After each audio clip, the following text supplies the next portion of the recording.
I used to think I'd remember the first cry forever, the tiny gasp, the angry red face, the way his fingers curled so tight around nothing but air.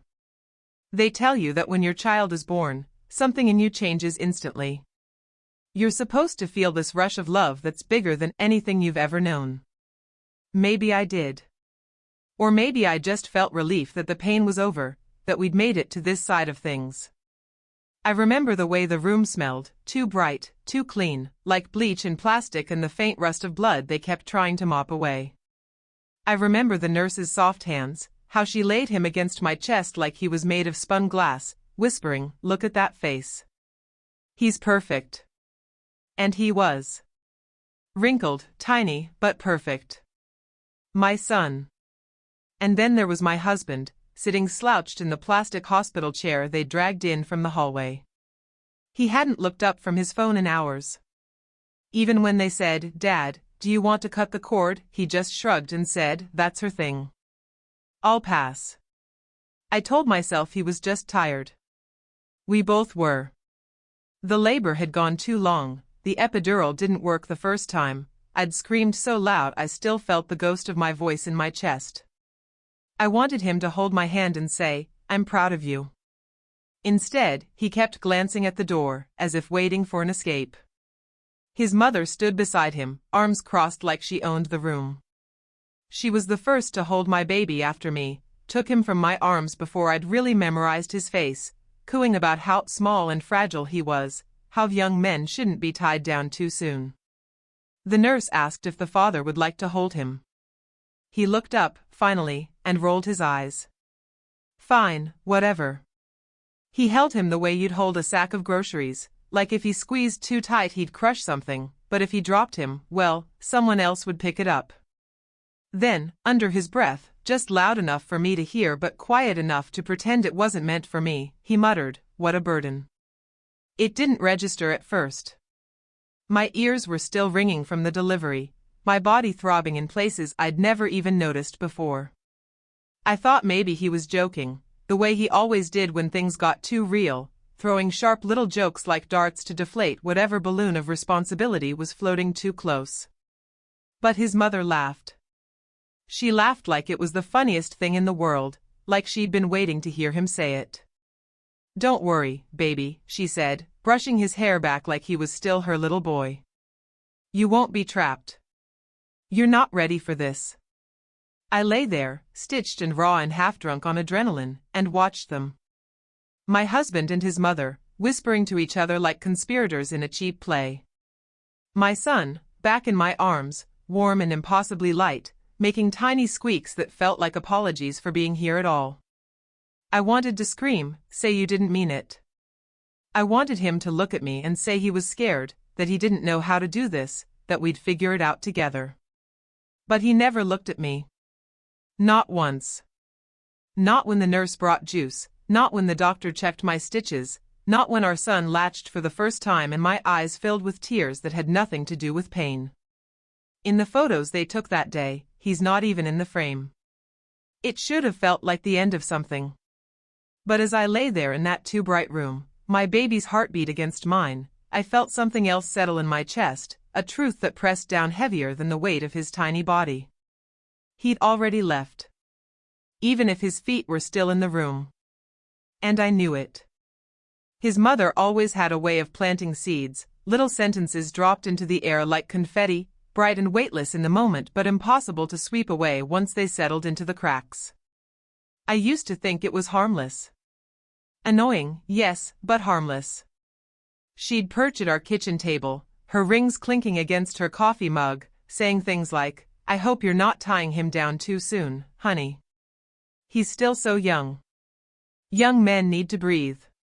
When we first got engaged, she pulled me aside at my bridal shower, pressed her lips to my cheek and whispered, "Make sure you don't cling too tight. He'll run if you do. They always do." I laughed then. I thought she was just bitter, jealous, maybe, that she wouldn't be his number one anymore. Now I wonder if it was less about jealousy and more about control. Keeping him hers, even when I was wearing his ring. When I told her I was pregnant, she didn't hug me. She didn't say congratulations. She didn't even pretend to be happy. She just glanced at my husband, who was sitting on the couch with a beer, and said, "Well, I hope you're ready for this. A baby changes everything. Some men just aren't cut out for that kind of responsibility." He didn't argue. He just shrugged, kept his eyes on the game. I laughed then too, nervous laughter that stuck in my throat when he didn't look up to reassure me. He'll come around, I told myself. When he sees the baby, when he holds him, he'll understand. That's what everyone says, right? The love comes later for some dads. But in that hospital room, with the white noise humming from the machines and our son's soft, hiccuping breaths, it was clear that love wasn't coming. Not from him. She hovered behind him, one hand on his shoulder like a coach giving last-minute advice before the big game. I could hear her even when she thought I was sleeping, her voice like poison wrapped in silk. "You don't have to stay tied down, sweetheart. You have your whole life ahead of you. One baby, and then what? You'll be stuck working overtime, paying for everything while she sits at home. Is that what you want?" When I'd shift under my blanket, she'd smile at me, sweet as sugar, full of pity. "Rest up, dear. You need to get strong for the baby. He'll need you." And then she'd turn back to him, her fingers drumming on his collarbone like she was pulling puppet strings. Part of me wanted to scream at her, tell her to leave, to stop dripping her venom into the ear of the man who was supposed to hold my hand and say, "We'll figure this out." But I didn't. I was stitched and sore, and every inch of me ached for the tiny life tucked against my chest. I didn't have the strength to fight two battles at once. So I lay there, pretending to sleep, listening to her shape my family into something unrecognizable. Once, late that night, when the nurse came in to check my vitals, I heard his mother say, "You know, you can always come home with me. You don't have to do this. She'll be fine. She's strong. You're too young to lose yourself for them." He didn't say yes. He didn't say no either. He just let her keep talking. And that silence, his silence, said more than any promise ever could. I looked down at my baby, curled in the crook of my arm, so tiny, so blameless. I pressed my lips to his head and breathed him in, warm and new and so real. I wanted to believe that when we left the hospital, things would change. That love would bloom once the shock wore off, once we were home. But the longer I lay there, the more I felt the truth settle deep in my bones. He was already halfway out the door. And his mother was the one holding it open. The morning they left, the sky was still gray, that dull hospital dawn where everything feels half-finished. The baby was sleeping in the plastic bassinet beside my bed, his tiny fists tucked under his chin like he was guarding something precious. I remember wondering if he could feel it too, this heaviness in the air, this sense that something was slipping through my fingers before I could even close my hand around it. They were in the hallway when I woke up. I heard their voices before I could open my eyes all the way, low, urgent, like two conspirators arguing over who should hold the knife. His mother's voice was sharper than his. I could picture her pinching the bridge of her nose, that way she always did when she was helping him make grown-up choices. I hated that gesture more than anything. "You can't stay here, baby. You know that. She'll drain you dry. Look at you, bags under your eyes. You've given up everything for her already." I pushed myself upright, wincing as the stitches pulled like a zipper being tugged too fast. I wanted to call out, wanted to say, "I'm awake. I can hear you." But the words stuck in my throat like a stone. He mumbled something. I heard the word tired, then can't do this. His mother's heels clicked against the tile, pacing, pacing, pacing. I imagined her snapping her fingers, pointing toward the exit, promising him she'd handle everything. She always did. When they came back into the room, she was smiling that tight smile she wore like a badge of honor, the one that said I won without having to speak it out loud. He looked everywhere but at me, studied the floor, the wall, the ugly floral blanket draped over my legs. I opened my mouth to say something, anything, but he got there first. I'm gonna go home for a bit. Clear my head. Mom says. He stopped. His eyes flicked to hers like he needed her permission to finish his own sentence. She stepped in, brushing invisible lint from his shoulder like she was dusting off her prize. He needs space, sweetheart. You can handle the baby for a bit, can't you? You're so good at this. So good at this. I wanted to laugh. The stitches still burned, my breasts ached from the weight of milk I hadn't learned to manage yet, and every inch of me felt cracked open like a door someone forgot to close. So good at this. I looked at him, really looked at him, and for the first time in 5 years together, I realized he would never look back. Not really. Not when it mattered. I'll be back, he said, but it was a lie so thin it snapped before it even left his mouth. He kissed my forehead like he was blessing a stranger. He didn't touch the baby. Didn't lean over to see his face, to trace his nose, to count his tiny fingers. He just shoved his hands into his pockets and stood there waiting for her to lead him out. His mother squeezed my shoulder before she left. You're strong, darling. You don't need him holding you back. Let him breathe. He's still young. I watched them go. Watched the door swing shut behind her floral scarf and his hunched shoulders. The corridor swallowed them whole. No backward glance. No last-minute apology. The room felt bigger without them. Colder, too. I looked at my son, his eyelids fluttering, his mouth working in his sleep, and I wanted to promise him it would be okay. That he'd never feel the emptiness they left behind. That I could be enough. But the words wouldn't come. So I pressed my palm to the glass of his bassinet and traced a circle around his tiny foot instead. The nurse came in later, her eyes darting to the empty chair in the corner. She didn't ask where he was. She just adjusted my blanket and said, "You're doing great, you know." I didn't feel great. But I was still here. And for now, that would have to be enough. The first night home alone felt like living inside an echo. The apartment looked the same as it always had, same framed photos on the hallway wall, same half-unpacked boxes of baby clothes he'd promised he'd organize tomorrow. But it felt different now, like the air had been replaced by something thicker, harder to breathe. I set the baby's car seat down in the living room and just stood there, one hand braced on the back of the couch, the other still resting on the handle like if I let go, the whole thing might topple over. He slept through it all, through the silence, the sharp hiss of my heartbeat in my ears, the ghost of his father's footsteps that would never come down that hallway again. My mother came by the next morning. She didn't say much, she never was good with too many words. But she made tea, the way she always did when life felt too big for my 2 hands to hold. She sat with me on the edge of my bed while I nursed the baby, my back propped up on the pillows he used to lean against when he'd watch TV. Now they were mine. All mine. "You're stronger than you think," she whispered. She didn't ask about him. She didn't say his name.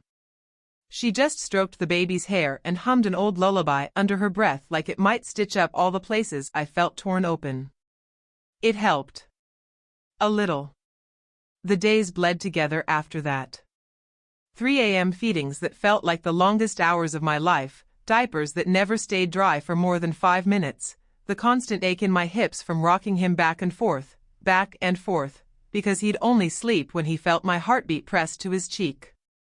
I'd stand at the window, bouncing him gently, my reflection staring back at me, hair unwashed, eyes ringed in purple, but alive. Still here. Sometimes I'd hear my phone buzz on the kitchen counter. Friends checking in. Old coworkers who'd seen the photos online and didn't know what to say when they found out he wasn't around. A few drifted away quietly. No one wants to choose sides when the break is this raw. I didn't blame them. I barely knew how to choose my own side yet. His mother didn't come by. Not once. Part of me was relieved. Another part hated how she'd taken him with her and left her shadow in my living room, where he used to lie on the rug and talk about how good life would be once the baby came. I wondered if she'd ever once looked at his empty side of the bed and felt even a flicker of guilt for opening that door so wide for him. Sometimes in the middle of the night, when my son finally fell asleep on my chest, I'd lie there tracing the curve of his tiny ear, whispering promises I wasn't sure I knew how to keep. "I'm still learning," I'd tell him. "But I'm trying." He'd sigh, that little baby sigh that sounded like a trust too big for my tired arms to carry, and I'd feel it settle in my bones. This was what was left. Me. Him. The walls we'd fill with our own kind of love. A love that didn't pack a bag and leave when it felt heavy. On the worst nights, when grief pressed in like a fist at my throat, I'd let myself replay what he'd said in that hospital room. What a burden. The words stung less each time. Not because they hurt any less, but because they reminded me exactly what he'd left behind, something too heavy for him but never for me. Every morning, I'd wake up to tiny fingers curled in my shirt, his breath warm against my collarbone, and I'd know I was still here. Bruised. Unsteady. But here. And that would have to be enough for now. It was late afternoon when the phone rang. The baby was finally asleep, curled up on my chest, his tiny fist tucked under my collarbone like he owned that spot. I'd gotten good at lying perfectly still, letting his warm weight pin me to the couch like an anchor I didn't know I needed. The number that flashed across the screen made my breath catch in my throat, her name, not his. His mother. I almost didn't answer. I almost let it ring until it faded back into silence. But I was tired of silence. Tired of letting them fill it for me with half-truths and backhanded pity. I slid my thumb across the screen, careful not to wake the baby. "Hello?" She didn't even pretend to ask how we were. Not one polite "How's the baby sleeping?" or "Are you holding up okay?" Instead, her voice slid right in, cold and syrupy all at once. "I just thought I'd check in. See if you've come to your senses yet." My fingers went stiff against the baby's back. I stared at the blank TV screen, seeing my own reflection, a woman who looked older than the one who'd walked into that hospital room, older but clearer too. "What do you mean?" I asked, though I knew. I just wanted her to say it. Out loud. "You know what I mean, dear. You can't expect him to come back into that mess. He's too young to be trapped with all that. He deserves better than being tied to someone who can't keep it together."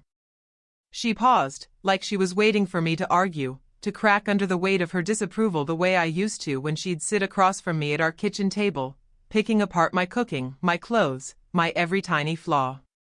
But I didn't say anything. I just listened. She sighed, one of those long, theatrical sighs that told me she was enjoying this far more than she should.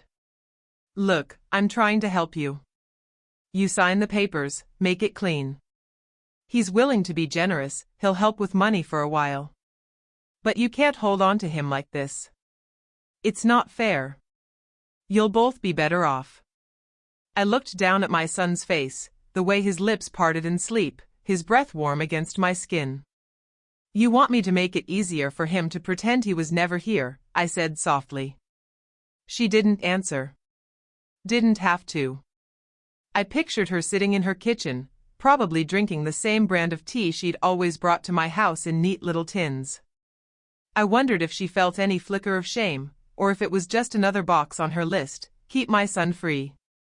Keep him mine. I thought about the girl I'd been when we first met, so desperate to belong, to be loved by him and by her, to be the good wife, the sweet daughter-in-law who didn't rock the boat. I'd kept my voice down, my opinions softer, my wants tucked away like secrets she could pretend didn't exist. But that girl was gone. I shifted the baby higher on my chest. He stirred, let out a tiny sigh, and settled back into me like he knew I needed him to. "Tell him not to call," I said, my voice calm. "Tell him I'm done making anything easier for him. He chose his freedom. He can keep it." There was a silence so sharp I could almost hear her swallow. "You'll regret this," she snapped. "No one will want you now. Not like this." I looked down at my baby's hand, fingers curled tight around the fabric of my shirt, holding me like I was the only thing in the world he trusted. "You're wrong," I said. "Someone already does." And I hung up. No yelling. No long goodbye. Just the click of the line going dead and the soft sound of my son breathing, steady, certain, a heartbeat that drowned out every lie they'd ever tried to make me believe. I stayed there for a long time, my palm pressed against his back, the room filling with the quiet promise that I'd never let him feel like the burden they said he was. He was my reason to stand. And I was done letting anyone tell me otherwise. It's funny how quickly a life can shrink down to a few square feet of carpet and a soft blanket draped over your shoulder. The nights were long, the days longer, but somewhere in the blur, I stopped counting the hours he'd been gone and started counting the moments I was still here. It wasn't perfect. Some mornings I'd wake up before dawn, the baby's tiny cries pulling me out of a dream so deep I didn't know my own name for a second. I'd shuffle to his crib, hair a mess, arms heavy from too little sleep, and pick him up like I was gathering all the broken pieces of myself just to hold him together. We'd sit on the couch, his cheek pressed to my collarbone, and I'd whisper the same thing every time, "It's you and me, little one. Just you and me." And somehow, those words stopped feeling like a consolation. They started feeling like a vow. People love to talk about what you've lost when someone walks away. They talk in low voices, ask if you've heard from him, tilt their heads when they say, "It's so sad, a baby growing up without a father." I'd nod politely, let them believe whatever made them feel good about how small they kept their questions. But the truth is, the hole he left didn't stay empty for long. It filled itself with midnight feedings, tiny baby socks drying on the radiator, the way his little hand fits perfectly into the curve of my palm. Some days I do catch myself thinking about what my son will ask one day. What story I'll tell him when he wonders why it was always just us. I used to imagine I'd have to lie, soften the edges, protect him from the truth of someone who called him a burden before he'd even learned to open his eyes to this world. But now I think maybe I won't lie at all. Maybe I'll tell him the truth, our truth. That he was never too much, never too heavy, never the reason someone left. The real truth is simpler than that. Some people choose to stay. And some don't. And that choice says more about them than the ones they leave behind. I look at him now, 3 months old, wrapped in his little yellow blanket, eyes blinking sleepily as he watches the ceiling fan spin. He's learned to smile, big gummy smiles that make my chest ache with how much I love him. He gurgles when I read to him, fists waving like he's trying to grab the words right out of the air. He doesn't know yet what he was called, how someone decided he'd be too much work, too much weight to carry. One day, maybe he'll understand. And when he does, I hope he knows this, he was my beginning, not my burden. My proof that the things we're told will break us can be the same things that make us stronger. Sometimes my mother still asks if I'd take him back, if he came to the door tomorrow with apologies ready and old promises dusted off like antiques. I just smile. Not bitter, not angry, just sure. I don't belong to that story anymore. I belong here. In this tiny living room, rocking him to sleep, the lullabies softer but stronger because they're sung by someone who knows exactly what it means to be left behind, and what it means to keep going anyway. He drifts off, his tiny hand still clutching my finger, his breathing deep and warm against my chest. And I whisper it again, because I want him to know it long before he ever learns what the world might try to call him. You're not a burden. You never were. You're mine. And that's more than enough. And this time, when I say it, I know it's true.